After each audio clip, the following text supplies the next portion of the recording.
So we are here to hear mysteries from the Father. And one thing I learned, a poor man is a conjurer. A poor man is very selfish. A poor man.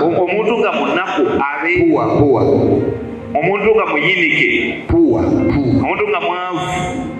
Is always mean because he wants always to be him and show others that he's great. Even in giving, people say, well, if I give it, how will I survive? But rich people, especially the heart, they don't keep the knowledge to themselves. In fact, some of us who go out to rich people and ask them for money, you are limiting yourself. A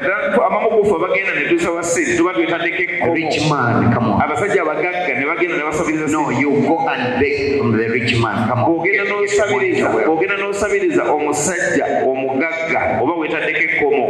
A rich man is never begged for finances. You ask him for knowledge and ask him, how did you become? And if he's that real rich, he'll open up to you, and within a year you have caught up like the way he is, or even better.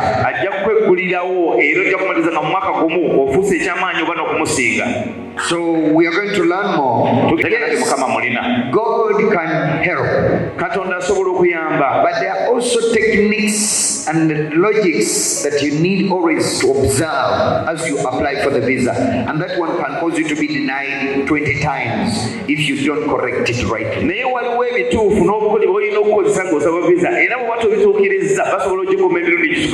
So when somebody tells you God did it, that person is too mean. He doesn't want to tell you who connected him, how he filled the form, how he did it to connect to the hearts of the consulate.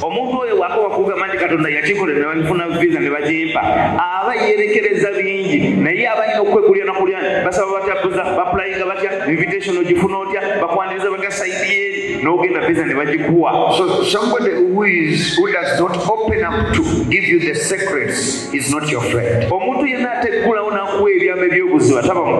He wants you to suffer and die the way you are. So we brought fathers to show they have not learned how to live with people. People are our main business. We ministers, we are solving their problems. We cannot push them back and think we are doing ministry. No. Ushers, you are the big problem in a church. Because instead of bringing in people, you are chasing them away. By your appearance, by your talk. Hallelujah. Hallelujah. Amen. Leaders of different departments. We chase many people from church. Why? You don't know how to manage them. Listen, if you don't have people, you have no business. You have no ministry. You have no work. Jesus says, I must work the works of him who sent me. His work was people. So if we lose people, we have lost assignment. We have lost purpose. May God help everybody to go and manage people. In the name of Jesus. Clap hands for the Lord. Let's clap hands for Jesus.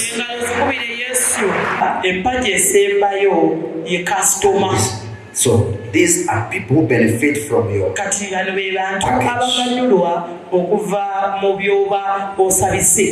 We need to look at how people are handled. People in our lives. People are alone because they cannot manage people. You find somebody who is lonely in life. No matter how good a pastor's message is, if the people are not handled well in the ministry, they will still run away. Praise the Lord. We must learn what we call human resource management. Most people, they get to know. For example, most of us, we know. Even what I'm going to say, most of us, we know. And there is a second place we call revelation or understanding. Amen. Amen. When you start to understand the things you knew, when you get light. But I want to take you to the last place we call the place of wisdom. Now, wisdom is a place of application. Anyone who stays in information stage will not go far. And that's where most people are. They say, that one I know. That one I know. That one I know. They have information. Amen. Amen. And then others, they have an understanding. So they are like professors who can teach something, yet they don't do it. A professor can teach you something, but when you look around, they don't have results of it. They can teach you business when they have never done any business. They can teach you principles of something. They know it. They have an understanding of it. When they speak, you feel like, wow. Hallelujah. Hallelujah. But there is a place we call a place of application. The place of doing. And that's where a big battle is. I want everybody to think and to plan and say, I am going to move from information to understanding. I come to wisdom, a place of application. So my message today is a very practical message. It's a doing message. I'm talking about what I titled concentration of forces. Don't put much attention to things that fail to work. If you keep your mind on the things that are not working, then they are going to be a distraction to you. Let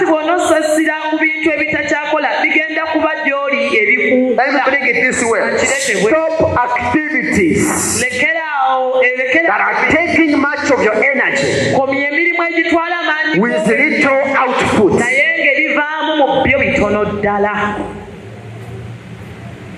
Hallelujah. Amen. Hallelujah. Amen. Something that no longer works does not need much of our attention. Write this down. Don't pursue many things at one time. It's not wisdom to pursue many things. Because everything requires your energy and requires your power. It requires your finances. Yet not everything is going to yield fruit. Again, listen. Not everything will give you a name. Not everything will give you a meaning. Not everything will give you a reward. And not everything is known and rewarded by God. So many of the things we are putting our energy to in front of God are seen as a distraction.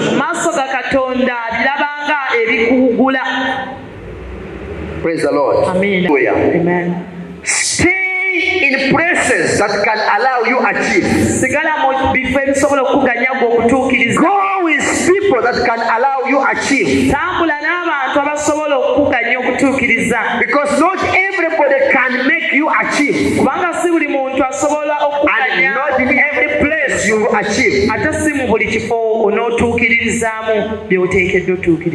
Praise the Lord. Change your mindset.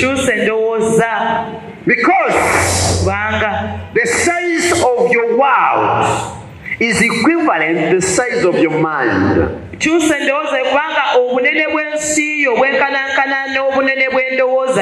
your mind can change, your world will change. If your mind can change, your family will change. If your mind will change, your church will change. If your mind will change, everything around you also turn around. Clap hands for the Lord. Shame on you. Hallelujah. Amen. Feel guilty in your heart that for 2 years nothing has changed. It means you're not concentrating. Praise the Lord. Amen. Swaraku. Get ashamed. Anybody who concentrates will get it right. Let's give God a hand clap. Anybody who concentrates on something, they will see the fruit of it.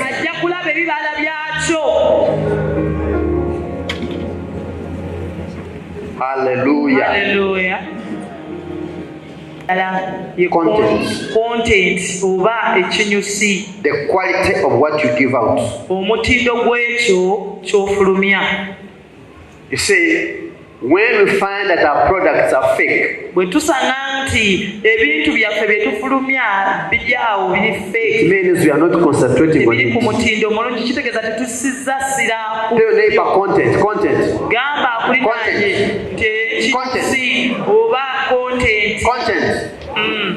People are looking for your content. The world is looking for your content. Of what comes out of you. Listen, what you don't give time cannot be valuable. Let's put it this way. What you cannot value as you, nobody will value you. Nobody. Content. The quality of what you give out. The quality of our services. Most of us, our church services run from morning to evening. From 9 to 4 in the evening. People are sleeping the whole day. We sing songs that have no meaning. We run services that don't have a purpose. As long as I'm in church. Hallelujah. Amen. Praise the Lord. Hallelujah. That's why some members, they wait and come at midday. Because they know you're finishing at 4. But even by the time the service is done, they ask them, what has changed in you? What have you achieved? What have you had? Nothing.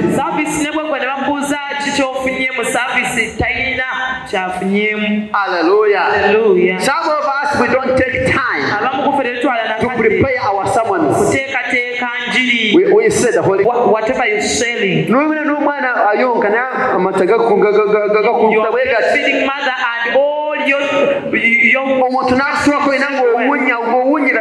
my God, somebody comes upon passes by and you just hallelujah. When you come to church,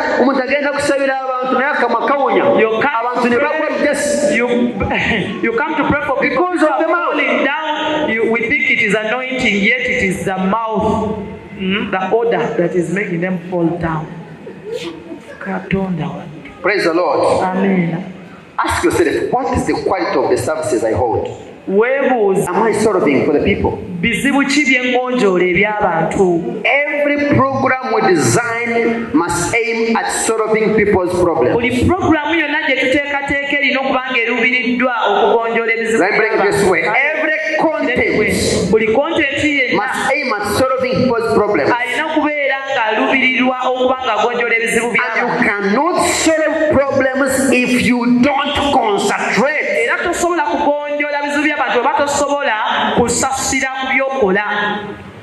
The mother of purpose is problem solving. So if your purpose is not in solving problems, your purpose is fake. It is fake. Hallelujah. Amen. Hallelujah. Hallelujah. Okay, if I'm running a youth ministry, but yet I'm not solving problems, the purpose of the thing of that ministry is fake.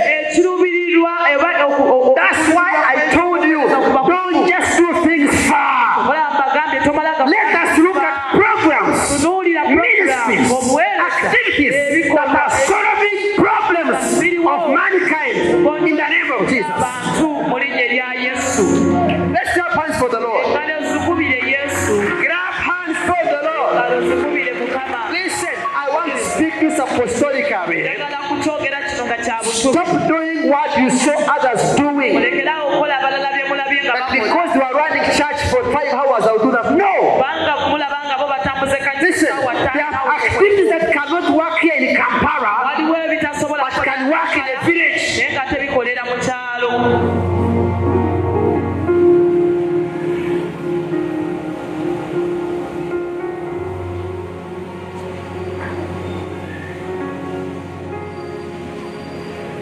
Hallelujah. Hallelujah. Everybody say content. The quality of what you give out. The quality. The quality. May God help you to have quality of your product. In the name of Jesus. May God the way you package your message, the way you package your life. By the way, listen to me. As you work on your content, work on the container. Hallelujah. Now let me look at churches. The appearance of churches matter.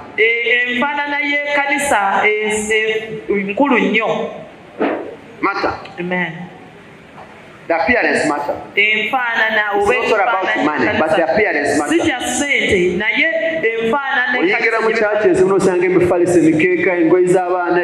everywhere Sunday. You enter a church and you find their basins, children's clothes, mats everywhere on Sunday. Hallelujah. Hallelujah. Container, the appearance of a minister matters. Concentrate on one issue. As long as the front line is time for war with the opponent. Whether your wife is sick, whether work at home. This is the problem happening with Germany and Italy. This is the problem.